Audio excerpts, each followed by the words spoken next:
Lakini tuje kwenye haya mambo ya maadili kawaida. Mavazi sasa hivi ni hovyo.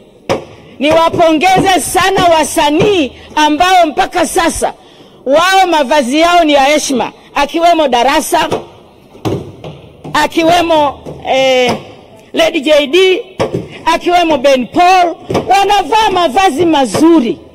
Lakini nyimbo mbaya na mavazi mabaya kwa wengine wote, chukueni hatua. Sasa hivi ni aibu. Kuna wanawake wanacheza vigodoro, Dar es Salaam ndio inaongoza.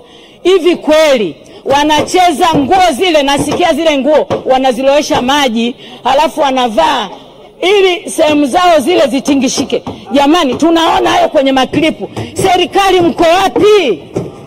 Kamata hao wanawake. Watu wanavaa nguo za ovyo, na hii singeli imekuja vizuri, wameibadilisha, wanacheza ovyo. Mheshimiwa Bashungwa, saidianeni na Mama Gwajima. Kamata wale wanawake wote wanaocheza, wanatuaibisha kabisa. Lakini kuna watu wanacheza unaona kabisa hii ni sawa. Alikiba anavaa vizuri. Tunataka wanamuziki wanaovaa vizuri. Tunataka wasanii wanaovaa vizuri.